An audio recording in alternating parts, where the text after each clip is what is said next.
Welcome to Isla Esperanza, Georgiana. I trust you had a pleasant journey. Thank you, Mr. Navarro. The trip was all right, just a bit wobbly. Truth be told, the luggage took quite a beating. I'm a bit concerned that the gift I brought you might not still be in one piece. I need my key. Where did I leave that darn thing?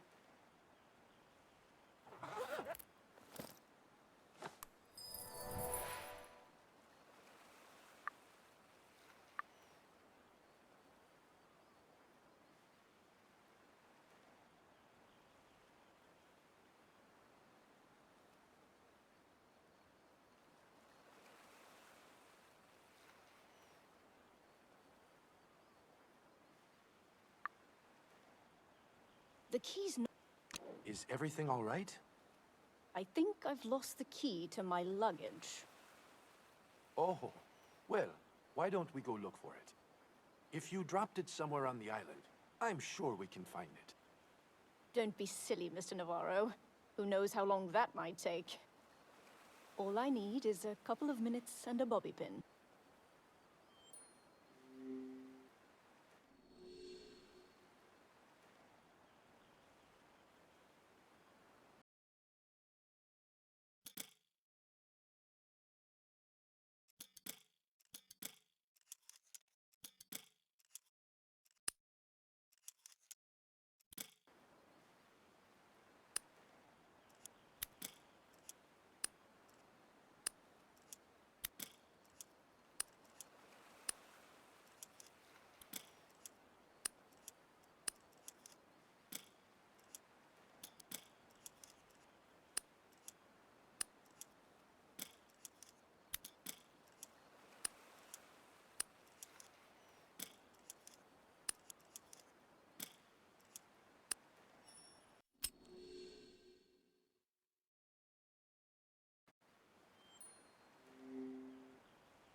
That's lovely, Georgiana.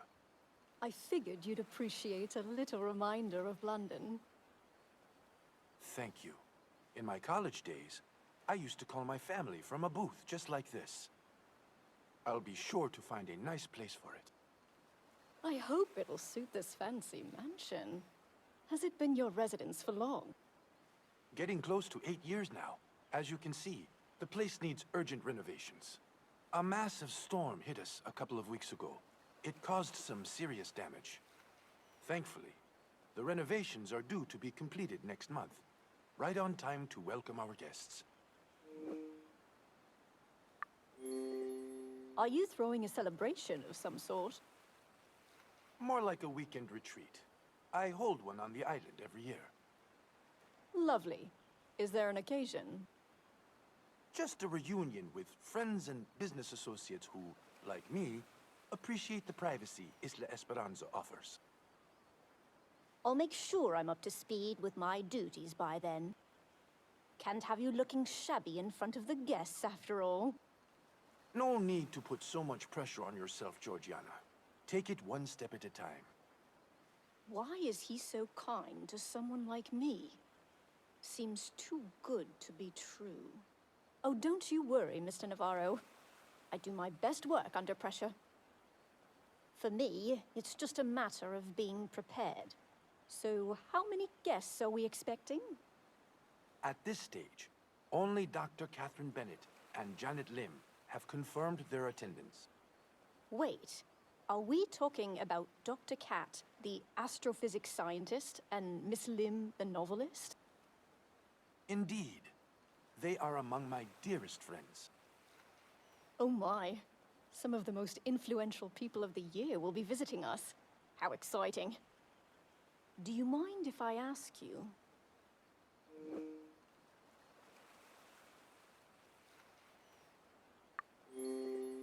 How did you know Dr. Cat?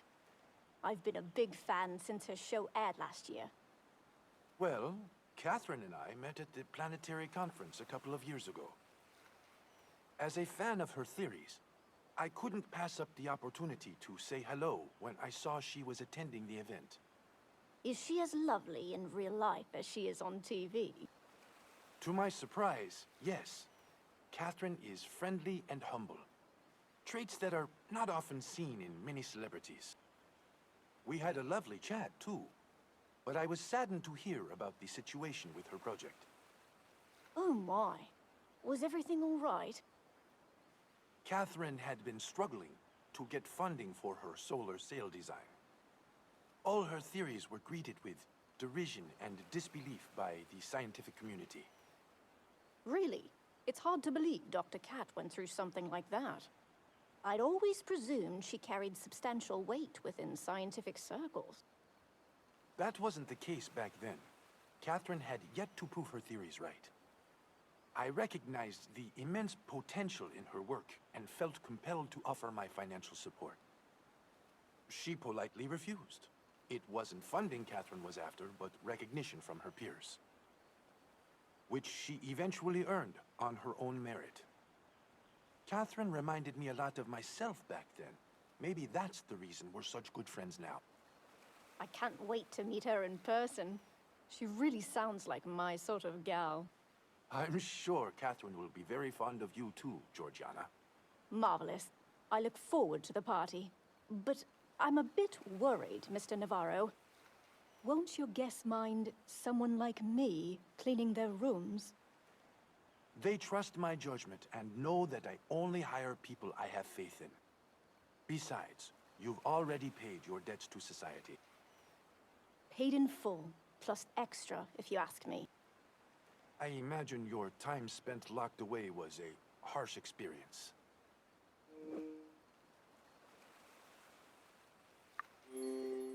That was the most wicked time I have ever experienced. The mark prison left on me is something that I'll never forget. I'm sorry to hear that. Don't get me wrong, Mr. Navarro. I deserved that punishment. I just hoped for a fresh start after prison, but it wasn't that simple. People tend to dwell on the past. It's irrational how society can often be less forgiving than the law itself. Oh, people didn't care if I'd already paid for my wrongdoings. The judgment never stopped. No one would give me a job, yet everyone called me a layabout for not working. A paradox, if you ask me. It was only thanks to my sister that I managed to get a housekeeping position at the Anglican boarding college. But even that didn't last long. Because of him, right? Yes, Nigel Warren. That scoundrel blackmailed me into resigning and going to work for him instead. Such a rotten individual. I can't forgive him for what he did to you and my employees. So many have suffered at the hands of that monster. It was such a relief when I finally got away from him. I guess I owe that to you, Mr. Navarro. There's no need for secrecy. I know it was you who freed me from Nigel's grasp. After what you did for me, Georgiana, I felt obliged to. Please, that's nothing compared to whatever miracle you had to pull off to get me out. I bet it's quite a story, though. I'd love to hear it one day.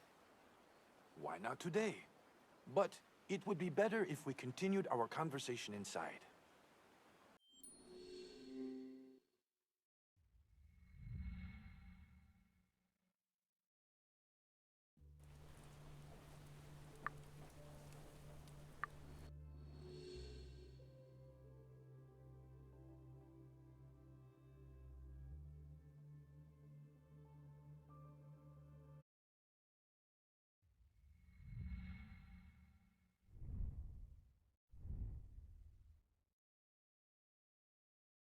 Before we continue, would you like some tea, Georgiana? Yes, please. Mind if I help myself? Be my guest. These empty shelves look gloomy. A piano.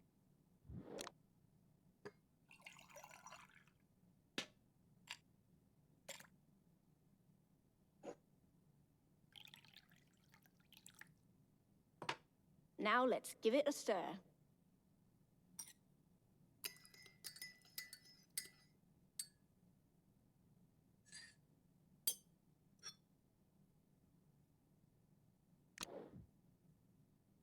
Now, back to what we were discussing.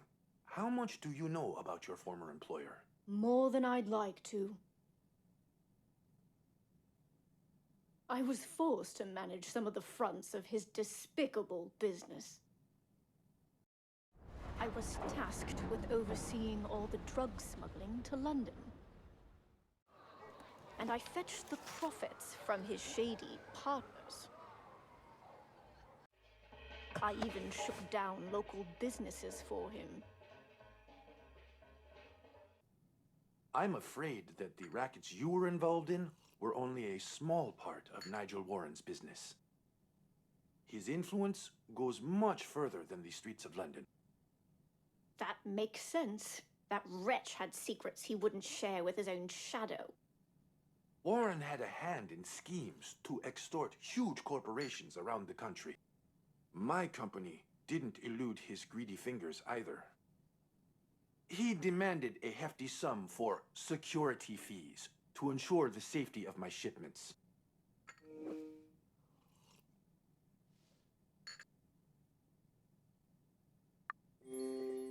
It's the way he operates. I've seen him extort people hundreds of times. In the end, all local businesses give in to Nigel's demands. He can be really persuasive. I remember there was an owner of a pizza place who dared to cross him. The poor man's body was found shoved inside his own oven. It wasn't a pretty sight, I'll tell you that much. I'm fully aware of what Warren is capable of. I got a bitter taste of it when he orchestrated the murder of my staff. Last month, I suffered the consequences of my choices.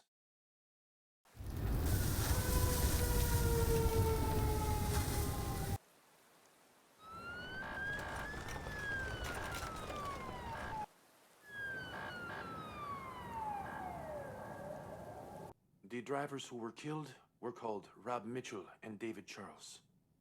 Both were young and full of potential. It was all over the news. It's so sad to see when such young men die. The police concluded their deaths were an accident. I couldn't believe that.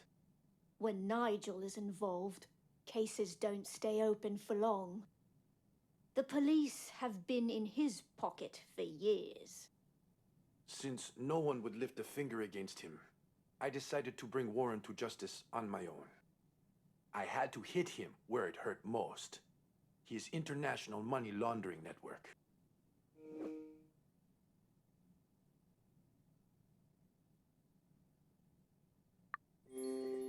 Was that part of his larger schemes?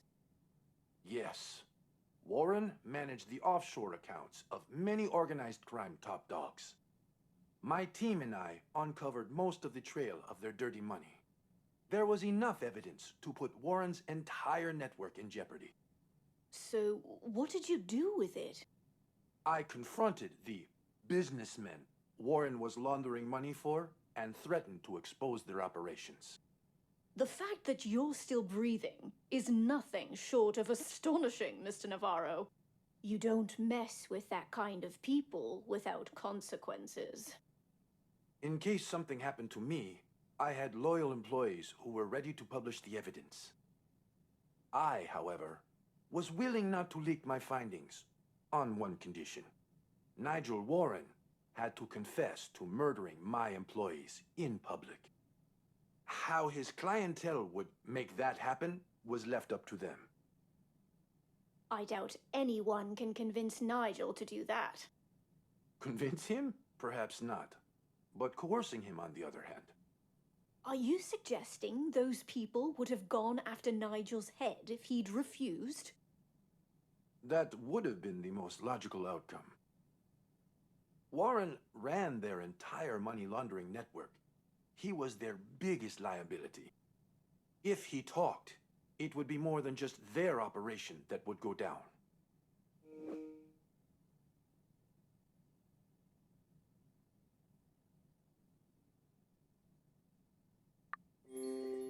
Sounds like you extorted Nigel's clients.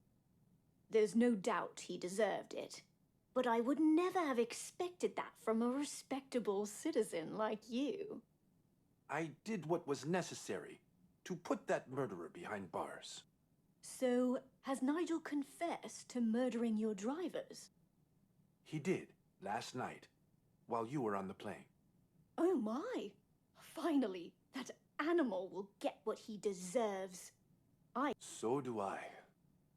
Now it makes sense why he was so ticked off at the Royal Gala dinner last week.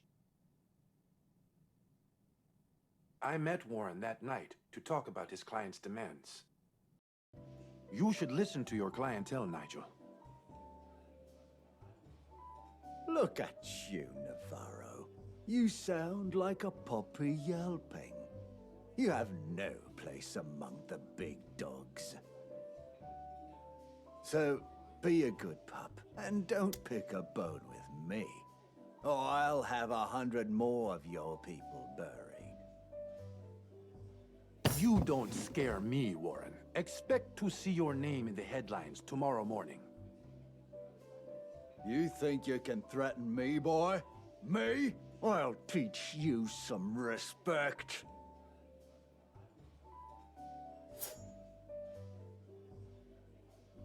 Pull yourself together, you savage.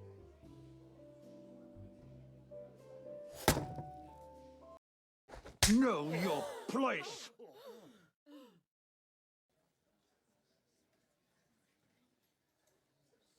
Go ahead. Do it again.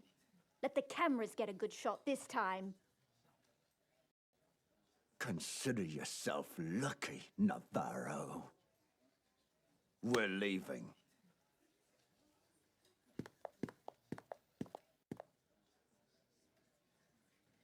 After that night, I couldn't allow myself to leave you at his mercy. I pushed Warren's clientele not just to draw a confession out of him, but also to secure your immediate release. It didn't take him long to come knocking at my door. In return for my silence, he confessed and set you free. So that's why he let me go after so long. It was a relief when Nigel said I was officially out of the family business. Family?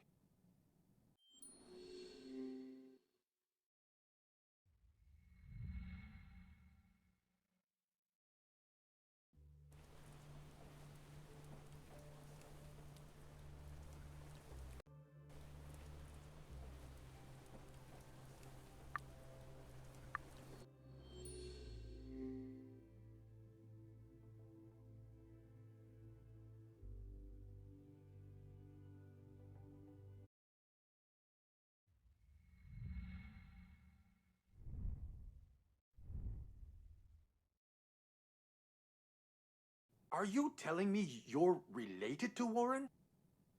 My late father's birth name was Robert Warren. He was Nigel's cousin, which makes Nigel a relative of mine. I had no idea. That's why Nigel was forcing me to work for him. He wanted to keep the family together. What a joke. That's hardly surprising, given Nigel's twisted mentality. As my dad used to say, you can't choose your family. Was Robert involved in any of Warren's dirty businesses? A long time ago, but thankfully, Dad walked away from it. Otherwise, my mother never would have married him. Having a crook for a husband was too shameful for her. Mum could be awfully strict, to say the least. And did your parents succeed in cutting ties with your father's family? I wish they had. Dad even changed his surname to avoid being associated, but they kept trying to pull him back into their nest of vipers. Throughout my childhood, Nigel and the others repeatedly showed up at our doorstep. They used to offer my dad money and expensive gifts, expecting to win him over.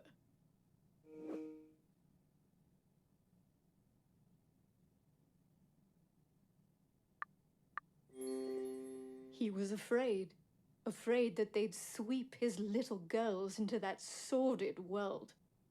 Dad wouldn't let Nigel, or anyone else for that matter, come within an inch of my sisters and me. It's only natural for a father to protect his children. His fear, however, slowly turned into paranoia. Dad started believing that every single one of our neighbors was a spy sent by the family. He became very violent toward anyone who dared come too close to us. And did his aggression extend to your family? No, never. But my father was unraveling. We were all petrified, watching him turn into something we didn't recognize. One evening, he simply lost control, and our neighbor bore the brunt of his outburst. Dad put the man in a wheelchair, just because he thought that poor soul was an enforcer sent by his relatives. I honestly don't know what got into him. The booze, the paranoia? God, what a mess he was. It pains me to say it, but he deserved all the prison time he got. How old were you when your father wound up in jail? I was only 9, but my sisters, Clemency and Mildred, were even younger. None of us were ready to face the world without a father, but somehow we managed. By the time he was released, I was already 13. By that point, we didn't need him anymore. Robert never reached out to you after getting out of prison? Oh, he tried, but none of us wanted to see him. We resented him. A father is supposed to protect his family, not leave them with nothing. It took us a long time to forgive Dad, unlike our mother, who never did. He stopped existing to her the moment he got locked up. Well, as harsh as it sounds, she must have had her reasons to give up on your father. How, at first, it was merely a slap for every harmless error we committed. But it eventually escalated. Her beatings grew in frequency and intensity. I don't know if she saw it as discipline or merely as a release for her pent-up emotions. But it was clear that Mum had gone off the rails. She'd become unrecognizable. That all sounds horrible, Georgiana.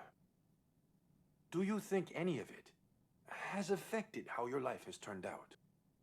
To a certain degree, yes, but the wrong decisions I made were mine alone.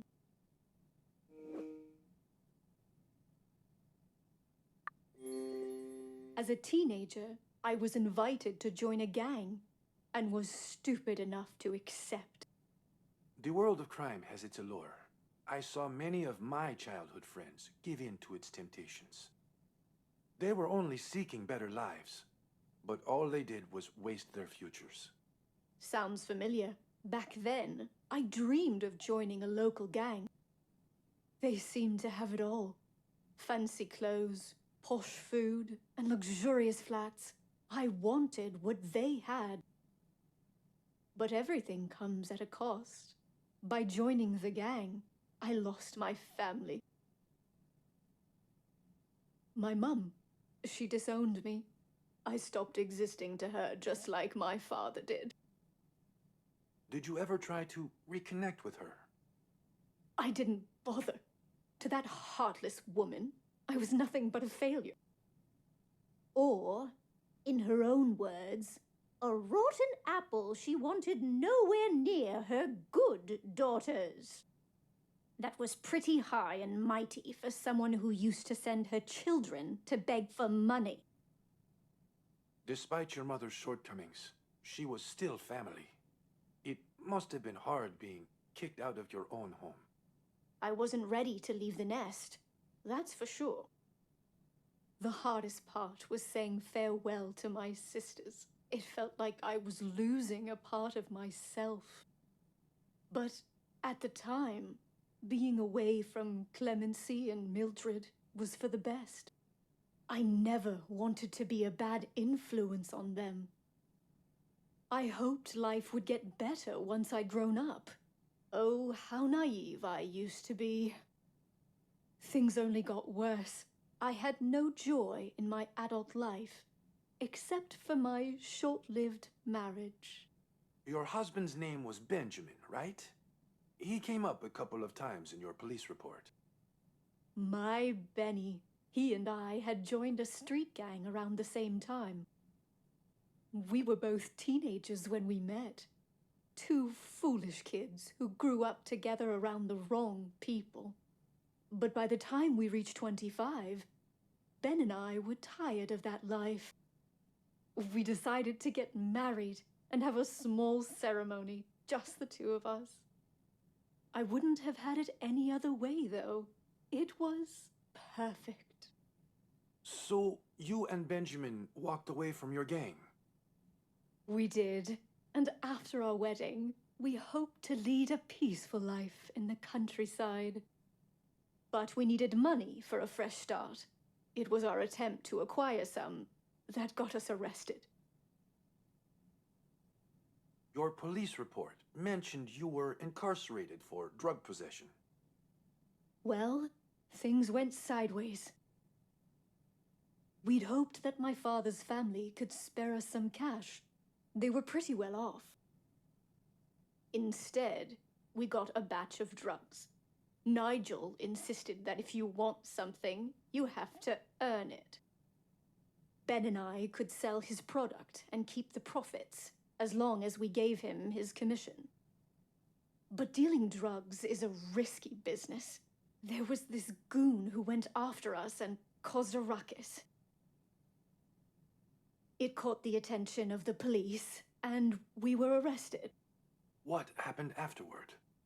Ben and I were sent to different prisons, but even while separated, we had each other's backs. We kept in touch by writing to each other. His words alone were enough to get me through the first months in prison. But one day, the letters just stopped coming. Deep in my heart, I knew something had happened. And my fears were confirmed when I got a visit from a prosecutor. Ben had been killed in prison. My condolences, Georgiana. Thank you for your kind words. I could have done with more of those back then. Back then, I was even robbed of any peace to grieve for my late husband. It was truly my darkest hour. Did you have anyone to support you during that time?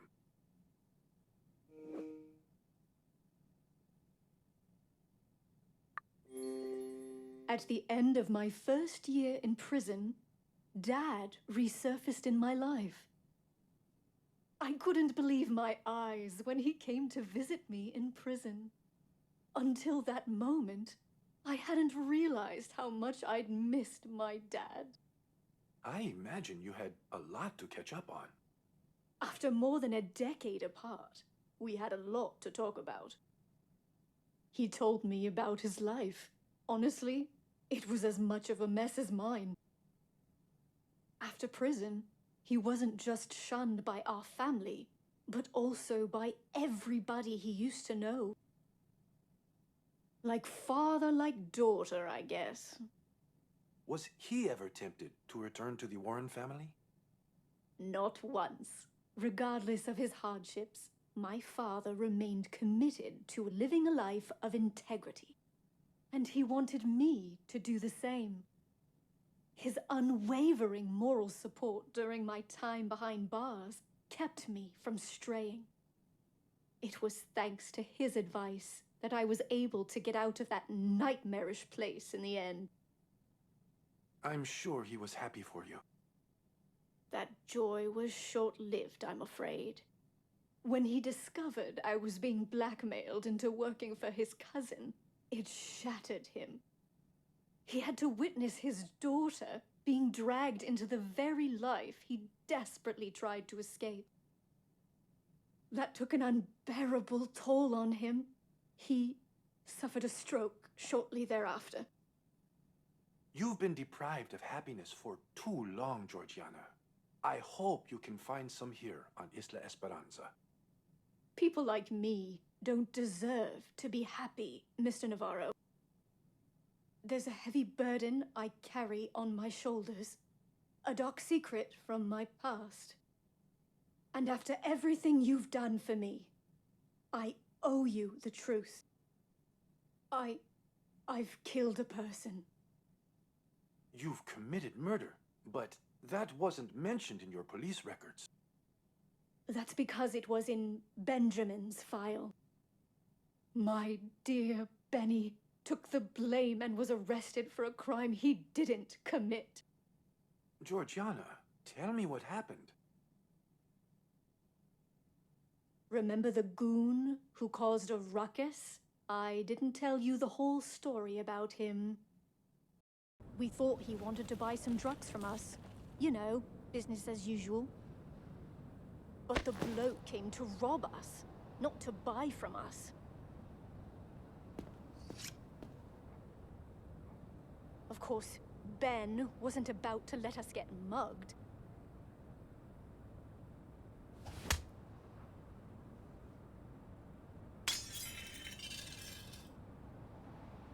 That man didn't hesitate for a moment.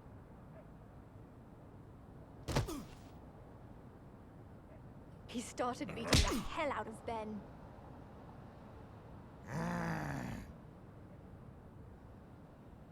I tried to interfere.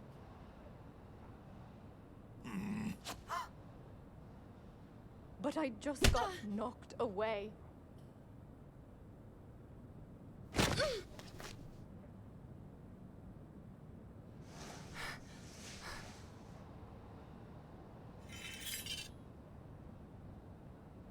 I knew that if this continued, my Benny would have been killed. So I grabbed Ben's knife and stabbed the man.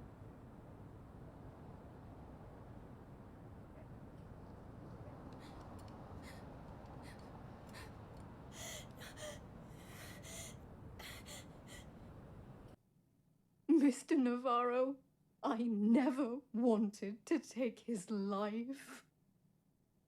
Georgiana, you were only defending the man you loved. Yet killing someone ate away at my conscience.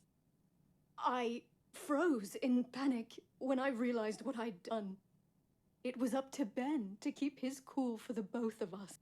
He threw the corpse into the river and intended to drive us out of London that same night. But someone saw him disposing of the body and reported our number plate to the police. It didn't take them long to find us. Tell me, Georgiana, was Warren responsible for any of this? Years later, I found out that Nigel had sent that bloke after us. After I left prison, he approached me with pictures of me murdering his men. That bloody bastard threatened to send it to the police if I refused to work for him. I can't believe he would go that far just to blackmail you. That seems too much, even for Warren. The bloke was only supposed to steal the drugs, so I'd end up being in Nigel's debt. I imagine the pictures were going to be used as proof that I was selling his dirty product on the streets. With such evidence, that monster would likely have coerced me into the family trade much sooner. But that brilliant plan backfired, of course, when his man snapped and tried to kill Ben. So, he waited until you were out of jail to finally make his move. Only a filthy individual like him would use a situation like that to his advantage. I should have let Nigel go to the police and dealt with the consequences of my actions. But I couldn't face prison again. Instead, you had to suffer through all those years working for him. Isn't that enough punishment for a lifetime? I don't think that atones for my sins. I'm a murderer, Mr. Navarro. Are you willing to have one in your employment? Georgiana, you shouldn't keep blaming yourself for what happened back then. It's not the past that defines us, but the future we strive for. You're a good person. The remorse you've shown is proof of that. I hope I can live up to your expectations, Mr. Navarro.